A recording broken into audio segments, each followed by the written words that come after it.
Сайн байцгаана уу үзэгчдээ. Улсын ерөнхий прокурорын газрын олон нийтийн харилцаалтнаас сар болгон бэлтгэн хүргэдэг прокурорын мэдээлэл нэвтрүүлгийн 2024 оны 12 дугаар сарын отгон дугаар та бүхэнд хүрч байна. Энэ удаагийн нэвтрүүлгээр эрүүл шүүлтээс ангид байх эрх, эрүүдэн шүүх гэмт хэрэгээс өршлөн сэргийлэх сэдвийн хүрээд бэлтгэн хүргэж байна. Нэвтрүүлэгт хамт байгаарай. Хүн бүр амьд явах, эрх чөлөөтэй байх, халдашгүй дархан байх эрхтэй адил эрүүл шүүлтээс ангид байх эрхтэй. Эрүүл шүүлтээс ангид байх эрх нь хүний зам ёсны эрх бөгөөд ямар ч үед үл хязгаарлагдах онцгой эрх юм а. Хүний эрхийн түгээмэл тунхаглалын 5 дугаар зүйлд хиндэж эрүүл шүүлт тулган эсвэл хинтээч хэрцгийгээр хүний яснаас гадуур буюу нэр төрийг нь доромжлон харьцах шийтгэх ёсгүй гэж заасан байдаг. Эрүүдэн шүүх болон бусад хэлбэрээр хэрцгий хүнлэг бусаар буюу хүний нэр төрийг доромжлон харьцаж шийтгэхийн эсрэг конвенц 1987 оны 6 дугаар сарын 26-ны өдөр хүчин төгөлдөр болж дэлхийн олон улс нэгдэн орж даган мөрдөж байна. Тэгэхээр улсын ерөнхий прокурорын газарт эрүүдэн шүүхээс өршлөн сэргийлэх зөвлөл байгуулагдсан. Энэ зөвлөлийн ажиллах чиг үүрэг нь юу байдаг юм бэ? За 2019 онд улсын ерөнхий прокурорын тушаалаар эрүүдэн шүүхээс өрсөн сэргийлэх зөвлөлийг байгуулсан. За 19 оноос хойш энэ зөвлөл үйл ажиллагаа явуулж байна гэсэн үг. Тэгэхээр энэ зөвлөл маань зөрчил шалган шийдвэрлэх ажиллагаа, хэрэг өртгөх, мөрдөн байцаах ажиллагаа, аял хэдүүлэх ажиллагаанд хүний эрхийг хангах чиглэлээр эрүүдэн шүүх гэмт хэргийн шалтгаан нөхцөлийг арилгах, энэ төрлийн гэмт хэрэгээс урьдчилан сэргийлэх чиглэлээр прокурорын байгууллагаас авч хэрэгжүүлэх ажил арга хэмжээг нэгтгэн зохион байгуулдаг юм чиг үүрэгтэй зөвлөл байж байгаа. За зөвлөлийн тухайлах юм бол чиг үүргийн хүрээнд энэ төрлийн гэмт хэргийн шалтгаан нөхцөлийг улсын хэмжээнд судалдаг. За энэ төрлийн гэмт хэргийг үйлдэгдэхээс урьдчилан сэргийлэх шалгалтуудыг хийдэг. За мөн прокурор цагдаагийн мөрдөн шалгах ажиллагаа явуулах байгууллага, мөрдөгч, шүүхийн шийдвэр гүйцэтгэх байгууллагын албан агчид руу чиглэсэн урьдчилан сэргийлэх сургалтуудыг зохион байгуулдаг. За мөн иргэд рүү чиглэсэн эрүүдэн шүүхээс урьдчилан сэргийлэх чиглэлээр мэдлэг ойлголтыг өгөх чиглэсэн хууль тогтоомжийн мэдээллүүдийг өгөхөөр ийм сургалт мэдээллийн чиглэлээр үйл ажиллагаа явуулдаг онцлогтой байж байгаа. Та бид хоёр эрүүдэн шүүхийн энэ гэмт хэргийн талаар ярьж байна. Тэгэхээр энэ гэмт хэрэгт ер нь ямар хүмүүс хохирогчоор тогтоогдоод байдаг юм бэ? Та энэ талаар мэдээлэл өгөхгүй юу? За эрүүдэн шүүхийн чиглэлээр бие даасан конвенц нь бол 84 онд батлагдсан. За 2000 онд энэ конвенцэд Монгол улс нэгдэн орсон байдгийг. Тэгэхээр энэ конвенцэд нэгдэн орсон улсын засгийн газрын хүлээх үүргийг тодорхойлсон байж байгаа.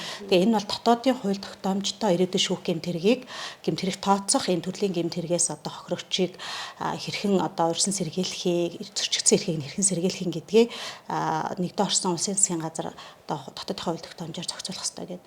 Тэгэхээр ингээ 2000 онд Монгол улс нэгдэн орсонтой холбогдуулаад 2002 оны эрүүгийн хуульд эрүүдэн шүүх гэдэг юм гэмт хэргийн тухай ойлголт орж ирсэн.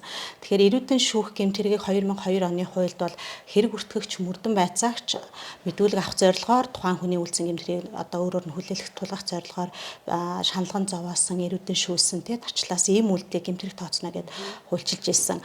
За 2017 оны шинжилсэн батлагдсан хуулиар бол эрүүдэн шүүх гэмт хэрэг бол зөвхөн хэрэг өртгөгч, мөрдөн байцаагчийн хэмжээнд биш, төрийн албан агчийн хэмжээнд. За мөн мэдүүлэг, мэдээлэл, тайлбар авах зорилгоор бие махбодын эрүүдэн шүүх хэлбэрээс гадна сэтгэл санааны ийм дарамт учруулах ийм үйлдэлүүдийг эрүүдэн шүүх гэмт хэрэг гэдэг ингээд тодорхойлчихсан байж байгаа. Тэгэхээр 2017 оны хууль батлагдсанаас хойш шүүхэр шийдэгдсэн гэмт хэргийн тухайд бол 17 гэмт хэрэг шүүхэр шийдэгдсэн юм байдаг. Энэ 17 гэмт хэргийн шүүхийн шийдвэртэй танилцаад үзэхээр энэ төрлийн гэмт хэргийн 17 хохирогч маань эрүүгийн гэмт хэрэг сэрдэгцсэн, гэмт хэрэг зөрчил сэрдэгцсэн этгээд нь энэ гэмт хэргийн хохирогч болдог. Тухайлх юм бол тухайн хүний үйлсэн гэмт хэргийг нь хүлээлгэх зорилгоор, мэдүүлэг авах зорилгоор эрүүдэн шүүлсэн ийм хэлбэр байна гэж ингэж үндсэндээ үзэж болно. Шүүхээр шийдэгдсэн хэрэгүүдийн тухайд үгнэх юм бол иргэд энэ төрлийн гэмт хэрэгт өртсөн гэж үзэх юм бол энэ зөрчигдсөн эрхээ хэрхэн аж сэргийлэгдэх юм бэ? Иргэд бол өөрөө эрхийн талаарх, эрх зүйн мэдлэгийн талаарх ойлголт бол сайжруулах шаардлагатай. Өөрөөр хэлбэл би ямар эрхтэй юм бэ тийм ээ?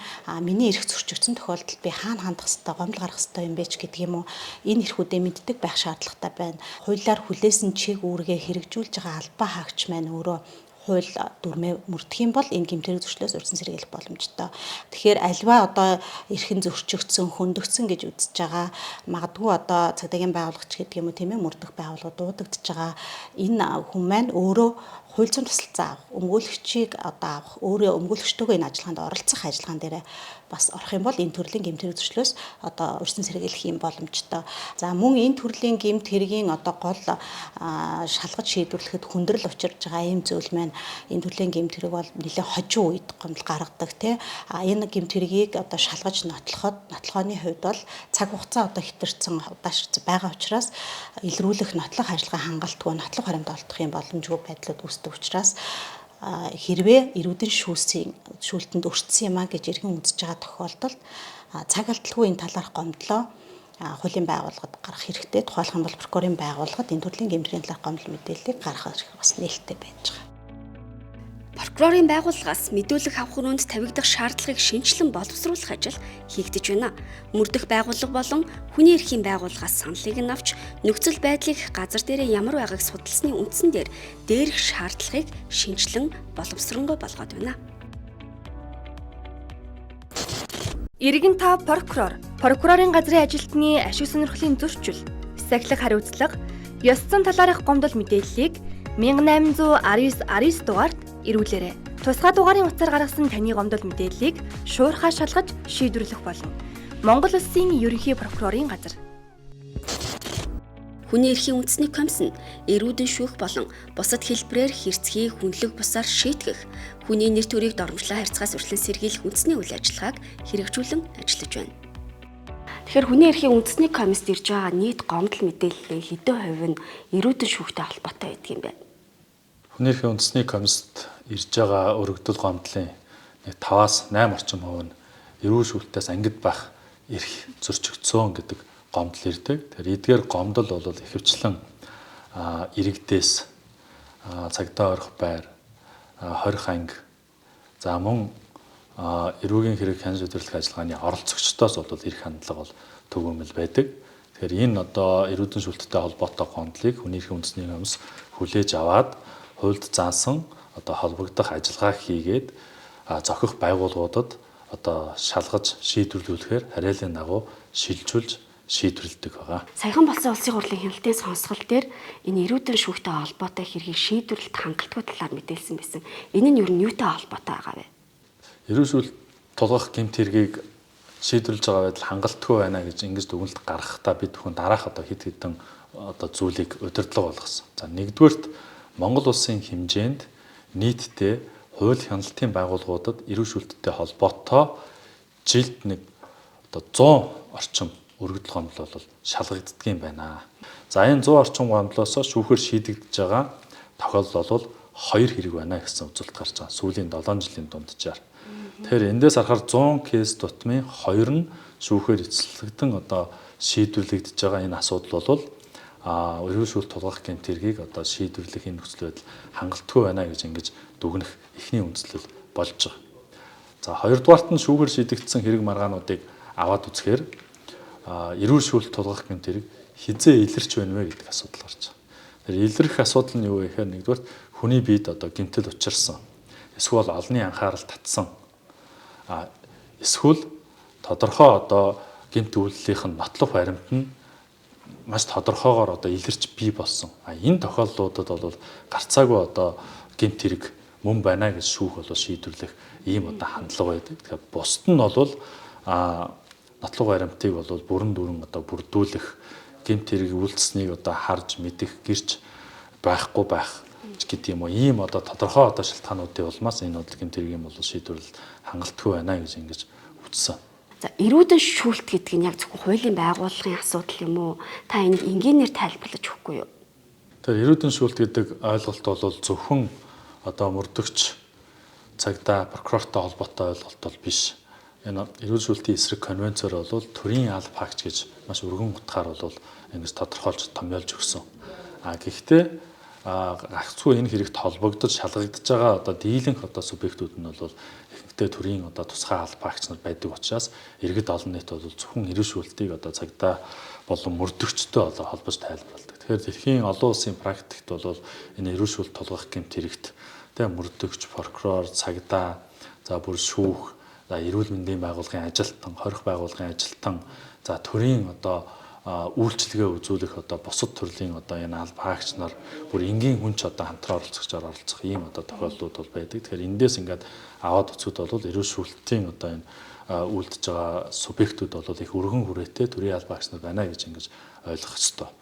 Хоёрдугаарт эрүүл шүүлт гэдэг энэ ойлголт бол ихэвчлэн хэн нэгэн хүнд хэрэг хүлээлгэх зорилгоор нотлого баримтыг олж авахын тулд алавдаж мэдүүлэг авах, хуурч мэхлэх, төөрөгдүүлэх, хүний эрх чөлөөг одоо хязгаарлах, цагдаа хорих, ямар нэгэн байдлаар хүнийг сэтгэл зүйн болон бие махбодын одоо таавгүй байдалд одоо оруулах байдлаар мэдээ баримтсалт, нотлого баримтыг гаргуулan авч энэ баримтсалтыг өөрийнх нь эсрэг ашиглаж байгаа энэ ойлголтыг бол эрүүдэн шүүлт гэж хамгийн одоо энгийнээр бол тодорхойлж болохоор байна.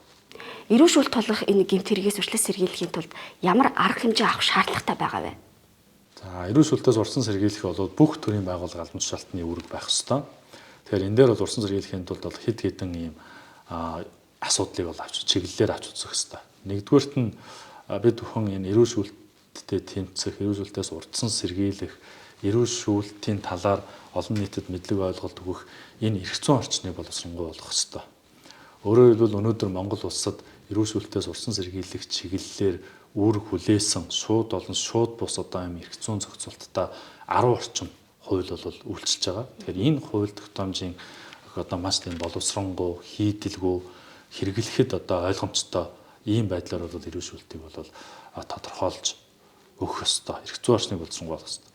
Байгууллагуудын одоо хамтын ажиллагаа, бөгөөд сургалт, сурталчилгаа, нөлөөллийн ажлыг бол хамтарч хийж одоо мэдлэг ойлголтоо бол чигдрүүлэх ийм шаардлага байдаг. Хүний эрхийн үндэсний комисс бол улсын прокурорын ерөнхий газар, шүүх, мөрдөх байгууллагуудтай бол хамтын ийм сургалт нөлөөллийн үйл ажиллагааг бол тодорхой төлөвлөгөөний дагуу стратегиар тасралтгүй ингэж явуулж байгаа. Тэгэхээр сургууль сурталчилгааны ажил бол хамгийн чухал юм байна гэж ингэж үзэх ёстой.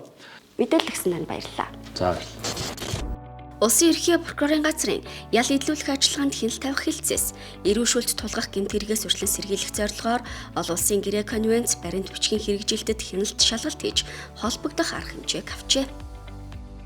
За Монгол Улсын үндсэн бол олон улсын гэрээ конвенц, за нэгдсэн үндэсний байгууллагын батлан гаргасан баримт бичгүүд зааснаар хүн бүр аливаа хэлбэрийн эрүүл шүүлт тулгах болон за хүнлэг ус арцнаас ангид байх хэрэгтэй. За энэхүү эрхийг за 20 ял шийтгүүлсэн болон цагдаа өргөцсөн, баримтлагдсан саатуулгдсан этгээдүүд мөн адил баталгаатай хэлэх ёстой. За ял идэлүүлэх ажиллагаанд тавих хяналтын ажлын чиглэлээр за эрүүдэн шүүх, за хүнлэг ус харьцаанаас ангид байх олон улсын гэрээ конвенцийн хэрэгжтээс гадна, шалгалт судалгаас гадна за эдгээр одоо хууль тогтоомжид заасны дагуу хоригдсон этгээдтэй өдөр тутамдаа одоо харьцаж ажиллаж байгаа албан тушаалтнуудад за эрүүдэн шүүхээс урьдчилан сэргийлэх мэдлэг мэдээлэл олгох энэхүү сургалтыг бол жил бүр одоо зохион байгуулж ирсэн. За 2024 оны хувьд бид бүхэн за ял идэлүүлэх ажиллагаанд хүүхэд, эмэгтэйчүүд за хөгжлийн бэрхшээлтэй иргэдийн олон улсын гэрээ конвенцаас эрхийг хэрэгжилт ямар түвшинд явагдаж байгаа талаар за мөн хоригдлын түр удаа хугацааны уулз захидлын хэмжээр харилцах за тэдний уцаар ярих эрх ямар түвшинд явж байгаа талаар за нэгдсэн удирдамжаар улсын хэмжээнд бол шалгасан. За энэ шалгалтын хүрээнд холбогд арга хэмжээ авч хэрэгжүүлснээр за 20 ангид за хөгжлийн бэрхшээлтэй иргэний бие даан одоо оролцох, үйл ажиллагаанд нь оролцох энэ орчин нөхцөл нь бол бүрдээд байна. За мөн дээрээс нь одоо албаагчдын одоо тохионы хэлний сургалтанд хамруулж мэрэгшүүлж за эдгээр одоо хэлээрээний хөгжлийн бэрхшээлтэй иргэдийн өөрт холбогдох эрх болон ял идэлүүлэх ажиллагаанд одоо оролцох энэ ажиллагаанд одоо эрхээ хэлэх боломжийг бол бүрдүүлсэн байна. Мөн эргэлт уулзалтаар ирсэн гэр бүлийн гишүүдийн эрхийг хангах зорилгоор төр болон удаан хугацааны уулзалтын байр, өрөөний ахуйн нөхцөлийг сайжруулах, удаан хугацааны уулзалтын байранд хүүхэд тоглох талбай өрөөг шинжилэн тогтжуулжээ. Нээлттэй хорих ангийн энгийн зэрэглэлт, хорих ял идэлж байгаа болон өсвөр насны хүмүүжигчдийн уцаар ярих эрхэд хуульд заагаагүй хязгаарлалт тогтоосон шийдвэрүүдийг хүчингүй болгож зөрчигдсөн эрхийг нь сэргээж хууль тогтоомжийн хэрэгжилтийг хангажээ.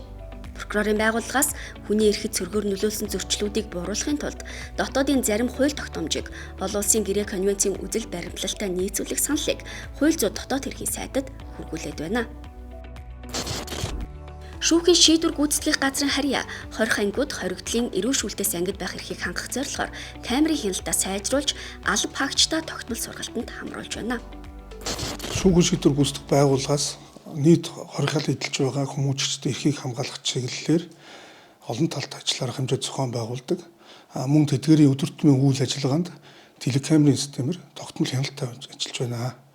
Хоригдлын эрхийг хамгаалах чиглэлийн сургалтуудыг тогтмол бусад хууль хяналтын байгууллагатай хамтран зохион байгуулаад ажиллаж байна. Мөн манай байгууллагын үйл ажиллагаанд прокурорын байгууллага болон хүний эрхийн байгууллагаас тогтмол хяналттай ажиллаж байна.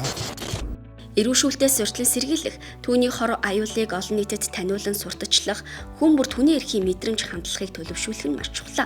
Тиймээс холбогдох байгууллагууд урьдлан сэргийлж, иргэд олон нийтэд мэдээлэл хүргэхэд онцгойлон анхаарч байна. Прокурорын байгууллагаас ирүүшүүлтээс ангид байх эрх нэгдсэн арга хэмжээг 2024 оны 10 дугаар сарын 10-наас 2024 оны 11 дугаар сарын 15-ны өдрүүдэд зохион байгуулж, нэгж прокурорын газрууд ирүүшүүлт гэж юу болох, ирүүшүүлтээс ангид байх эрхийн талаар иргэдийн ойлголт мэдлэгийг нэмэгдүүлэх зорилгоор нээлттэй хаалганы өдөрлөг, сургалт, хилцүүлэг зөвлөгөөнийг зохион байгууллаа.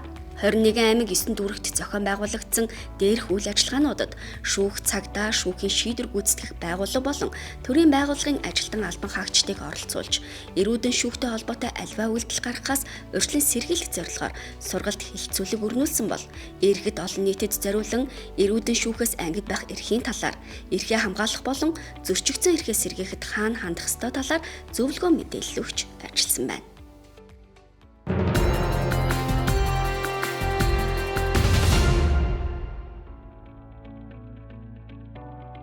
Прокурорын байгууллага, хууль зүйн дотоод хэргийн ам, Германы олон улсын хамтын ажиллагааны нийгэмлэг болон IT зон компанитай хамтран хэрэгжүүлж буй зөрчлийн бүртгэл мэдээллийн нэгдсэн санг хэрэглээнд нэвтрүүлэхээр ажиллаж байна. Монгол улсын хэмжээнд зөрчил шалган шийдвэрлэх эрх бүхий 65 чигүүргийн 1102 байгууллагын 10,000 орчим эрх бүхий албан тушаалтан дээрх нэгдсэн системд холбогдсон ажиллах юм а. Зөрчлийн хэрэг бүртгэлийн нэгдсэн систем маань бол одоо ингээд хөгжүүлэгдэж дуусаад ашиглалтанд одоо хүлээж авах шат руугаа ойртож байна. Энэтэй холбоотой бид бүхэн одоо сургагч багш нарынхаа сургалтыг хийж байна. За энэ систем маань ашиглалтанд орсноор зөрчлийн хэргийг хяналт шийдвэрлэх чигүүргийн 65 байгууллага маань бол бүгдээрээ энэ системтэй холбогдох байгаа. Ингэж холбогдсны үндсэн дээр бол зөрчлийн одоо хэрэг хяналт шийдвэрлэх хууль маань хэрэгжилт маань сайжирна. Тэгээд иргэдийн эрхийг хангах асуудал маань бол бас их давуу тал үүснэ. Тэгээд дээр нь одоо мэдээллийг нэгдсэн сувгаар авч байгаа учраас эндээс бол одоо статистик тоо мэдээ маань бол одоо үнэн зөв гарах энэ боломжууд бүрднэ гэж үзэж байгаа. Зөрчлийн бүртгэл мэдээллийн нэгдсэн системийн хэрэглээнд нэвтрүүлэх бэлтгэл ажлын хүрээнд улсын хэмжээнд зөрчил шалгах ажиллагаа явуулж байгаа 65 чигүүргийн 13,000 орчим эрх бүхий албан тушаалтныг сургалт зохион байгуулахаар төлөвлөж ажиллаж байгаа. За энэ ажлын хүрээнд прокурорын байгууллагаас 27 прокурорыг, цагдаагийн байгууллагаас 37 албан хаагчийг сургагч багшаар бэлтгэх сургалтыг бол эхлүүлээд байна. За энэхүү сургагч багшаар бэлтгэгдсэн прокуроруудын тухайд гэх юм бол цагдаагийн байгууллагаас бусад эрх бүхий албан тушаалтнуудад бол улсын хэмжээнд сургалтыг зохион байгуулна. За цагдаагийн байгууллагаас хамрагдсан албан тушаалтнууд, цаашлаад цагдаагийн байгууллагын албан тушаалтнуудаа сургалтыг зохион байгуулахаар төлөвлөж ажиллаж байгаа. За улсын хэмжээнд зөрчил шалган шийдвэрлэх эрх бүхий байгууллагуудад ашиглагдах зөрчлийн бүртгэл мэдээллийн нэгдсэн систем цагдаагийн байгууллагад нэвтэрснээр за албаагчдын ачаалал буурах, за зөрчил шалган шийдвэрлэх үйл ажиллагаа захимжих зэрэг одоо энэ давуу талтай. За өнөөдөр 21 аймаг 9 дүүргийн цагдаагийн байгууллагын нийт 37 албаагч зөрчлийн мэдээллийн нэгдсэн системийн сургагч багш бэлтгэх сургалтанд одоо хамрагдаж байна. За эдгээр албаагч маань сургагч багшаар бэлтгэгдснээр өөрийн хариуцсан нутаг дэвсгэрийн цагдаагийн байгууллагын зөрчил шалган шийдвэрлэх бүхий албаагчдын за энэхүү системд ажиллах арга зүйгээр сулган дадлах жол үүрэгтэй юм аа. Зөрчлийн бүртгэл мэдээллийн нэгдсэн сан хэрэглээнд нэвтэрснээр зөрчлийн талаарх гомдол мэдээлэл, хэргийн шийдвэрлэлт, прокурорын хяналт, зөрчил шалган шийдвэрлсэн шүүхийн мэдээлэл нэг системд төвлөрч, улсын хэмжээнд статистик мэдээ нэг их сурвалжаас бодиттой гарах, зөрчлийн хэрэг бүртгэх ажиллагаа захимаар явагдах, зөрчил шалган шийдвэрлэх, хяналт тавих байгууллагуудын ажлын уялдаа холбоо сайжрах зэрэг олон талын ач холбогдолтой юм а. Хүн бүр эрүүдэн шүүхээс ангид байх эрхтэй. Прокурорын мэдээлэл нэвтрүүлгийн 2024 оны хамгийн сүүлийн дугаар та бүхэнд хүрлээ. Нэвтрүүлэгтэй холбоотой санал хүсэлтээ Улсын ерөнхий прокурорын газрын олон нийтийн харилцаа албанд ирүүлээрэй.